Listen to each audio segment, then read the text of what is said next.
Welcome back to The Explainer. Today, we're unpacking a really massive day of intense geopolitical friction and major systemic global shifts. From escalating military conflicts to some rapid advancements in clean energy and artificial intelligence, June 8, 2026 is one of those days that perfectly captures the rapid transformations happening all around us. Okay, let's jump right into this and unpack exactly what is happening globally today.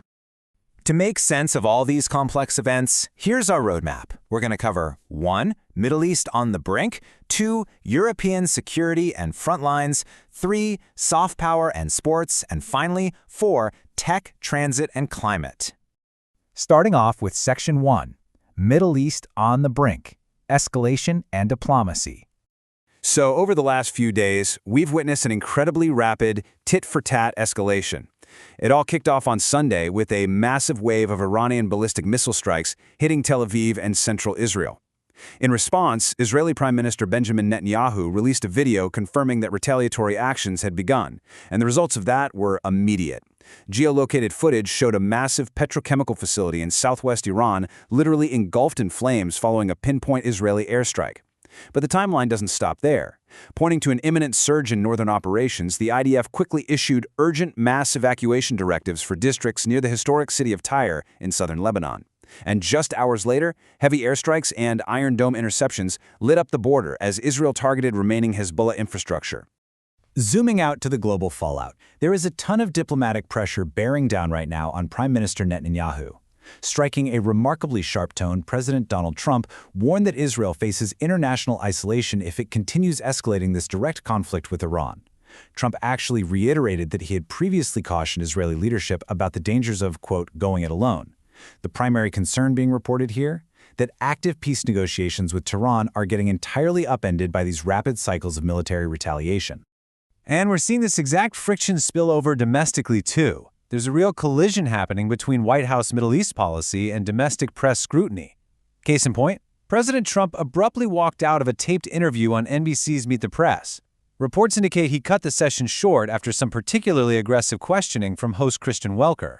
She was pressing him on ongoing regional war powers conflicts and, here's the kicker, how these global escalations are hitting domestic gas prices back home. It really shows you just how deeply intertwined foreign policy and domestic pressures have become. Moving right along to Section 2, European security and front lines, tactical shifts. To get what's happening here, we got to talk about electronic warfare, or EW for short. Basically, it's using the electromagnetic spectrum to jam or disrupt enemy comms. Well, aggressive Russian EW jamming systems recently caused a major international headache. They intercepted a drone's navigation and accidentally diverted it straight into NATO airspace over Latvian territory.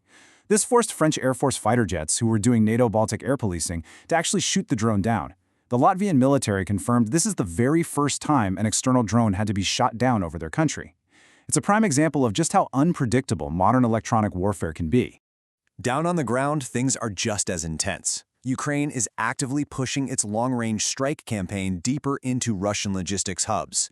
They recently used a highly coordinated drone swarm to hit the strategic Grushova oil terminal in Krasnodar Krai. NASA thermal data actually confirmed a massive fire there. Meanwhile, partisans report that elements of the Russian 337th Airborne Regiment are abandoning their frontline spots on the Kinburn Spit. Ukraine's southern defense forces are jumping on that to establish fire control over occupied Kherson. Up north, Ukrainian forces are successfully fighting off several small-scale Russian infiltration teams probing defenses near Sumy City and Kupiansk. So the crucial takeaway here is that despite all these dynamic shifts on the battlefield, the diplomatic door, it's firmly shut. Over the last week, Kyiv put out a string of open offers for direct, unconditioned bilateral negotiations to end the conflict. But the Kremlin formally and publicly rejected these fresh peace talks. Moscow is holding a hard line, stating they absolutely will not participate in any frameworks unless their full territorial claims over occupied Ukrainian oblasts are explicitly recognized. With peace talks totally breaking down in Europe and military escalation ramping up in the Middle East, we kind of have to pause and ask, how on earth does the international community transition from the rigid lines of war back to global cooperation? Can something like sports actually bridge these massive global divides? Which brings us to Section 3, Soft Power and Sports, Building Global Bridges. So, merging sports and global politics, the UN Institute for Training and Research just hosted the World Cup Diplomacy Summit 2026 at its New York HQ. You had senior diplomats, sports organizations, and human rights officials all in one room strategizing. Their big goal: using large-scale athletics as a foundational framework for sustainable development, social inclusion, and international cooperation, especially as we gear up for upcoming global tournaments. The International Boxing Association really brought this concept to life at the UN Summit by detailing their Fair Chance Team initiative. It's a really smart three-step policy. First, identify young female athletes caught in humanitarian crises. Second, fund inclusive grassroots sports education programs for them. And third, this is the crucial part, enable these underserved youth leaders to actually compete on the global stage, even if conflict back home means they can't compete under their own national flags. It's a seriously fascinating structural use of soft power. And finally, Section 4, Tech, Transit, and Climate, Systemic Global Shifts. You know, the sheer speed of the clean energy transition right now is just staggering.